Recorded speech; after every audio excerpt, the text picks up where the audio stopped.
welcome to Harlow on Healthcare.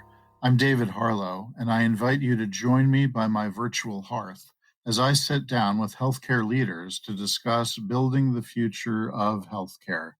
Today, my guest is Sachin Dev, who is a former physician and formerly a Gartner analyst, and is currently the Vice President of Healthcare in the fields of innovation and digital transformation and alliance partnerships at RGP. Welcome, Sachin, and thank you for joining us. Thanks for having me. It is a pleasure. So I wonder if you could tell us a little bit about RGP and a little bit about your journey to where you are today. Yeah, absolutely. So I think, as you mentioned, I'm currently the Vice President of Innovation, Digital Transformation, and Alliance Partnership for RGP. And just to give you a little bit idea about the RGP, RGP is a publicly traded company. Across the different industries, we are responsible for doing a lot of consulting and advisory across finance and accounting. Healthcare practice is about, when we look at the overall revenue of the RGP, we are pretty much about 25% of that in healthcare industry. And my background prior to joining RGP, I was with Gartner and part of their healthcare and life science practice, and also worked as a physician in a number of different roles, such as physician advisory, managing end-to-end revenue cycle, and then also some of the technology implementations, primarily around the EMR implementation and anything that's surrounding more so on the clinical side. That's something also I've led a couple of different projects under my belt as well. Great. So I think something that came into the collective consciousness of our country at large during the COVID pandemic is the challenge in maintaining staffing levels in healthcare institutions and organizations. And among other things, we heard about folks who were strained beyond belief in the work that they had to do, and some folks who quit, others who were working as per diem employees or through agencies, moving around the country or staying put, and in some cases even quitting their day job and then joining an agency and going back to the same institution. There was a little bit of a blowback around people costing the organizations more for doing the same work. But stepping back from that specific example, I'd like to hear your perspective from where you sit on challenges in staffing in healthcare today. Yes, great question. I think so. Obviously, with the staffing shortages being the primary concern across the healthcare industry, we have seen all those different things around quiet hiring, quick hiring, silent hiring. There's so many different new terminologies I'm sure we have come across. But when it really comes down to at the root cause analysis level, why is it happening? I think at this point, one of the main reasons that we think is that we have 5 generations of workforce currently in our workforce. And when you look at the expectations and the split between the baby boomers to the Generation X to the millennials and to the Gen Z, which is also a part of, it's about, I would say, 7 to 8% of our workforce, but still considerable. So when it comes to, I think, meeting the expectations of all the different generations in the workplace, that's where I think, we're seeing that some of our leaders, they are trying and exploring different ways to meet those expectations and kind of meet in the middle. Obviously, I think, if you're a manager, you cannot treat your employees differently. And when you have these 5 sets of very different expectations from these 5 generations, that could also impact what would be your outcomes as an organization, how well you're managing your employees, how well you're making or ensuring that they are getting what is most important to them, at the same time meeting the goals, vision, mission of the organization. So I think that's one of the reasons, obviously, I think we think has played a significant role for all the challenges that we saw since the pandemic, last 2 to 3 years. The other part, I think, when we look at from an industry perspective is the speed at which the technology is evolving. And that requires a very unique and new skill set that may not necessarily be available in the market to an extent where it is needed today to match up with where some of our technologies are, or the innovations, or the solutions and the softwares are. So I think there's a big delta between what we have available from a technology standpoint as opposed to what we have available from a skill standpoint.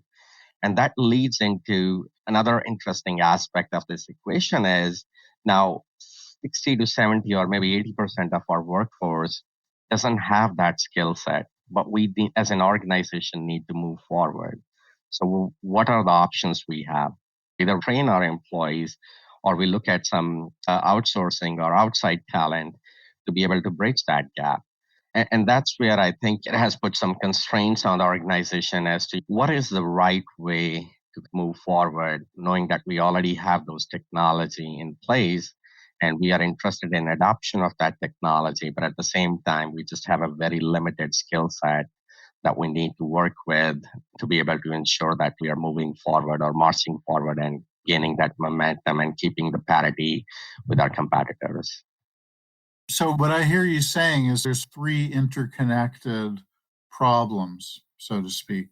One is a talent management issue, let's say. Another is a training issue, which is maybe pretty closely related to talent management.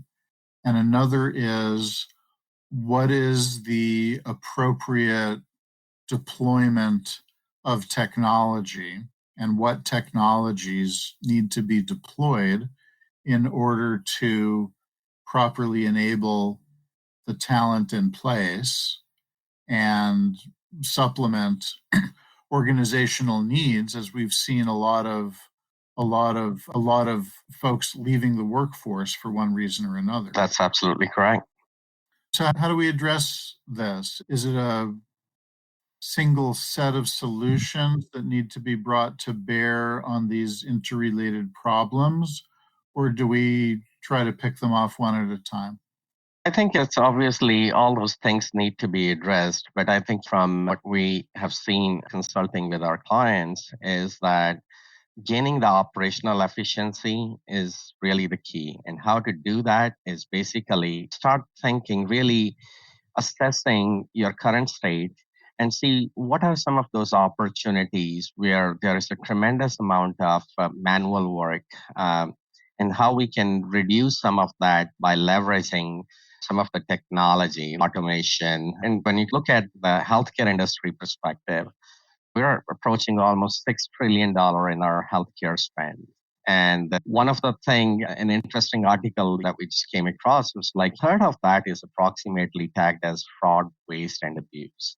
And when we look at that, especially under the waste category, another 40% of that is an administrative waste or administrative inefficiencies. So really honing on what are those things that doesn't necessarily require a manual person looking into or doing the job day in and out, how we can take care of those redundancies. So it's assessing and making sure that we understand that what needs to be prioritized, what technology that we have available today that can cut through some of this noise where we are not only leveraging some of the old methodology of doing the things, but at the same time, it would put us a step forward towards our digital transformation goals.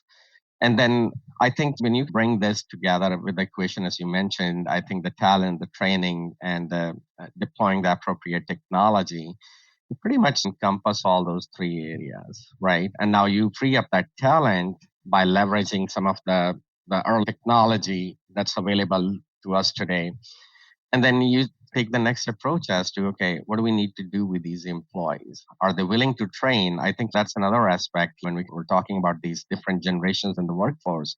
Part of that generation, depending on which generation it's, they are willing to learn more and get trained and get ready for the future, as opposed to some are like, well, they are happy with whatever they do. So again, as an organization, it's a responsibility to ensure that, how to leverage those employees based on their expectations. And if they have a significant desire and if employers see a good fit, that, those employees will ultimately be able to learn and grow with the company or with the organization to be able to deliver the mission critical projects down the road.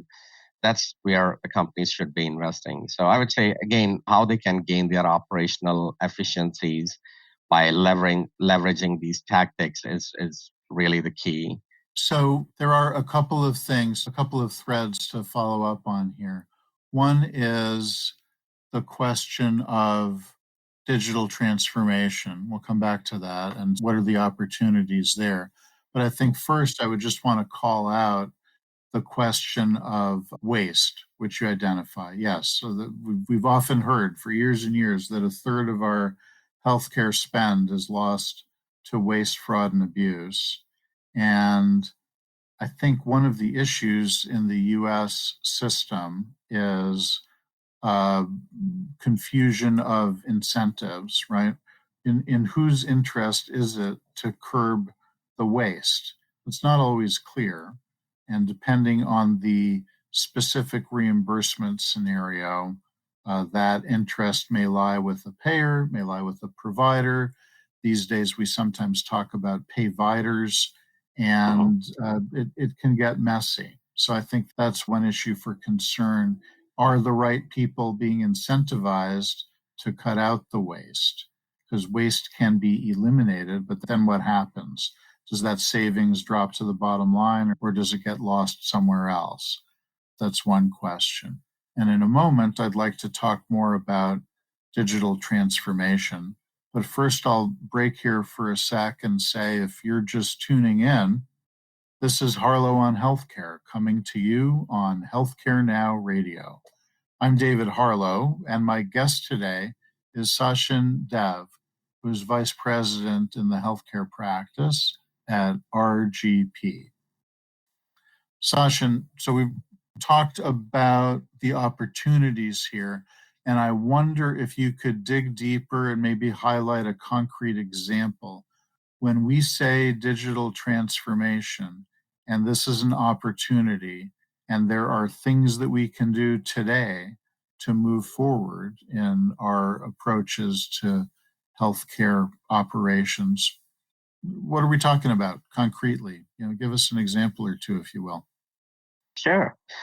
So I think to begin with, first and foremost is really the optimization of the EMRs and the revenue cycle management systems from a provider lens. And I know we've been talking about the meaningful use for many years now, but again, I think most of the times when we still speak with our client, one of the common things is we don't know if we have all the work queues. We don't know where some of our accounts are going. We just don't have a great workflow or the continuity between the different processes that are required to have a clean claim in the system, and how our physicians are documenting. They have different templates.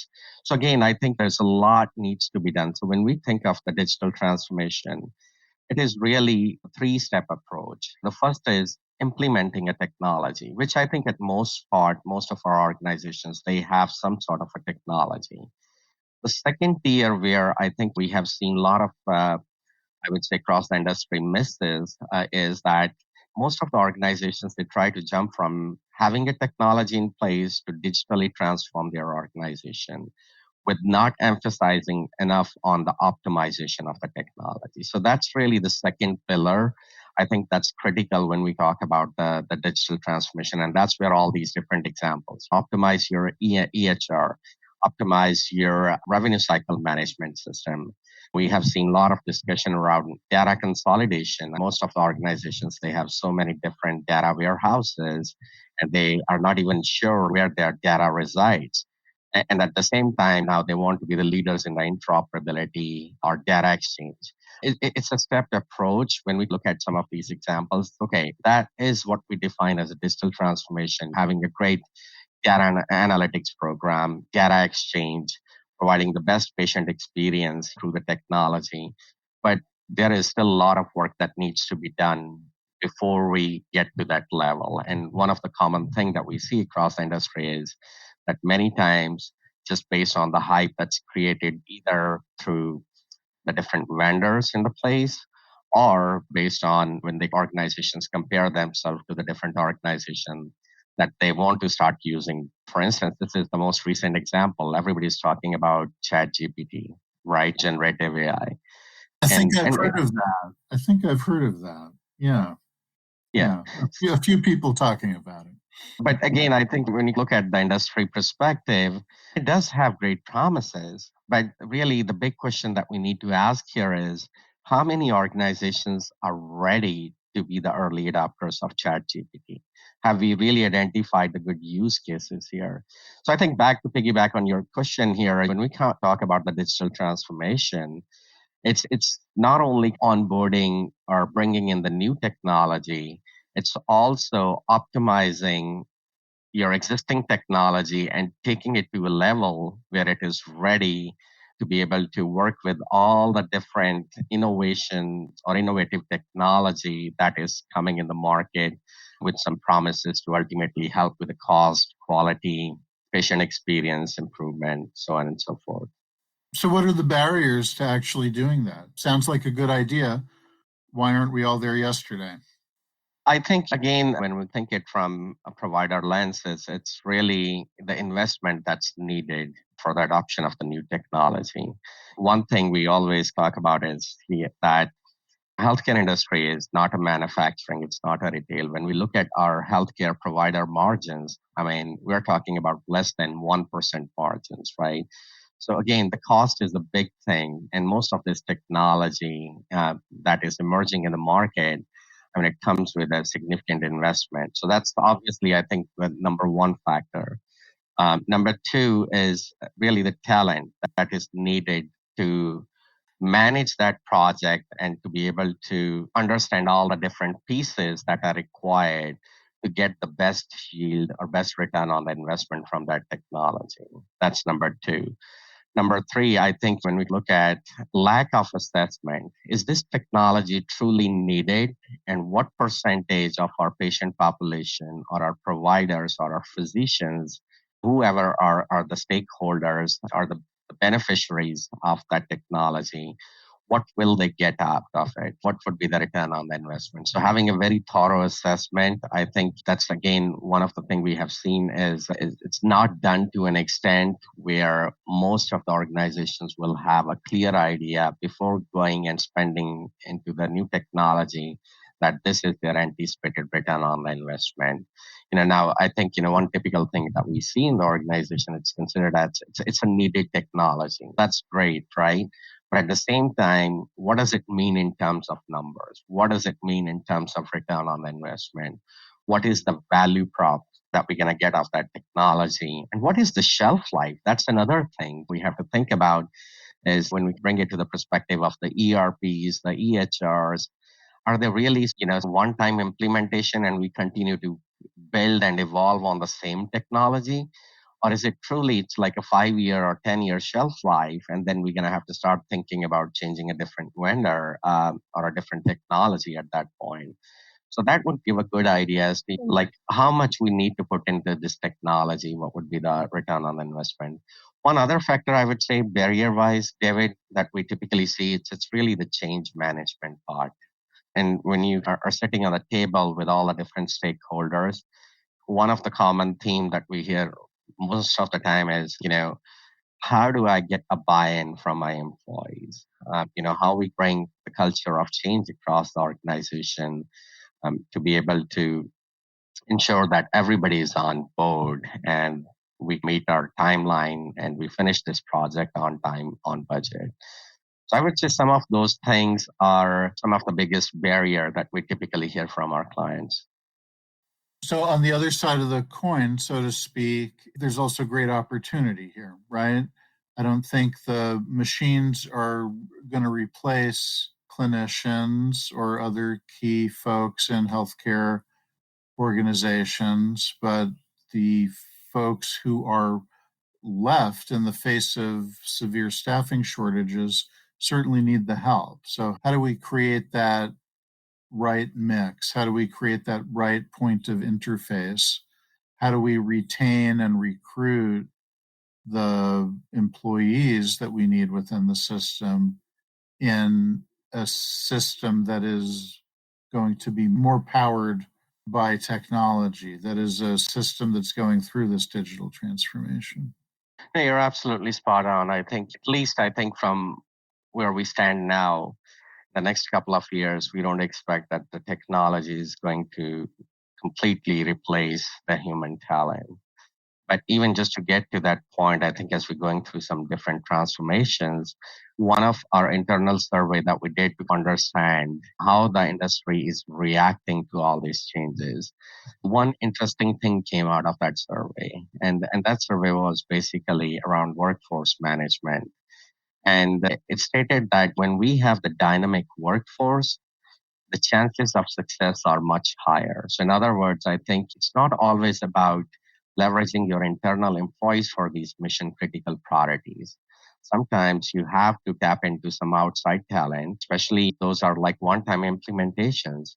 I think as of now, based on that survey, what we are seeing is that the outside talent for majority of the organizations for the projects that are $1 million and above, 48% of their talent is actually comprised of outside talent from those mission critical projects. So again, finding the right balance from who's going to lead the project, who's going to do the project, and who's going to manage the project. I think finding the right balance, that's really a critical key. The second part of your question is how the clients should be thinking of what is the right balance between the technology. I think, again, it goes back to that thorough assessment that we spoke about earlier. Every organization is very different. But one thing we know based on some of the data and some of our earlier discussion around fraud based abuse is that there are still a lot of administrative efficiencies. When we think it from the life cycle of patient onboarding, all the ways from scheduling an appointment to going through eligibility verification process, and then ultimately securing an authorization, there's a lot of administrative stuff that's involved in that, right? And that's where most of the organizations, they will typically drop the ball that will ultimately come out in the form of denials on the back end. And those are some of the areas. We don't need to be on a phone call to set up an appointment for 30 minutes. Can that be turned into a self scheduling where we gain some administrative efficiencies and ultimately help improve our patient experiences? I was going to Similarly, say, sometimes that's potentially, those two things are in tension, right? Improving efficiency and improving patient experience, right? Some right, people would be happy to self schedule through an app of some sort. Others will feel like they're being deferred to a bot that they don't want to interact with, right? that's true. Yeah, Um, absolutely. so hopefully there's an opportunity there to create different pathways so the organizations don't negatively affect their patient experience while also becoming more efficient. 100%. I think it goes back to that omni-channel approach or multi-channel approach that not only applies those different five generations expectations, not only applies to the employee base, but it also applies to your patient base too, right? Sure. Or the member base. And every generation will have a different expectation. And it's how you start infusing some of these self-service things to be able to provide an additional option to your existing patient population base, right? So you're spot on. I think in every generation, patients even within the same generation could have different expectations. So it's like how do we go from just being 100% of the scheduling by phone to giving other mediums and other ways for the patients to be able to do the same thing through this multi-channel approach. So we're talking about different generations. And to wrap up, I want to ask you to think about the future and maybe future generations, or maybe less far in the future than that, and just out a little bit. So finally, if you were to wake up tomorrow, Sachin, and find yourself 5 years in the future, what is one thing in healthcare that you would hope or expect to find has changed drastically? Great question, David. I think one of the things, just based on what we're seeing in the industry, is now we have a lot of new entrants into the healthcare, traditional healthcare system. Matter of fact, just recently Costco announced, and then we have Mark Cuban, cost plus pharmacy into the equation. Amazon is there, Walmart is there. Obviously, we have those minute clinics and Village MD through Walgreens and CVS Aetna. So what I foresee, I think just based on all the changes that we are seeing in the industry, is that 5 years from now, I would say 40% of our healthcare needs would be met by these non-traditional healthcare entities. May it be a big giants, retailers, Amazons of the world. But Best Buy just recently acquired a company by the name Current Health because they want to tap into the hospital at home. So I think that's another aspect. So I'd say two things. One is 40% of our care, non-acute care, I would say, will be handled by the non-traditional healthcare entities. And then the second thing I'd like, perhaps maybe based on how the industry is evolving, is that 25% of our acute care in next 5 years would be hospital at home care. So in other words, those acute patients, as opposed to being treated in the hospital, will be provided the same level of care through remote patient monitoring, virtual devices, and most likely more so in a JV structure, a joint venture between the private and the public partnerships at the convenience of their home. Okay, thank you very much, Sachin. I appreciate your taking the time to speak with us today. Thank you, David. It was great speaking with you. Thanks for having me. You have been listening to Harlow on Healthcare. Join us at healthcarenowradio.com.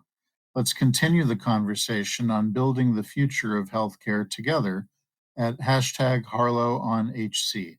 I'm David Harlow, keeping the fire going and holding a seat open for you. Until next time.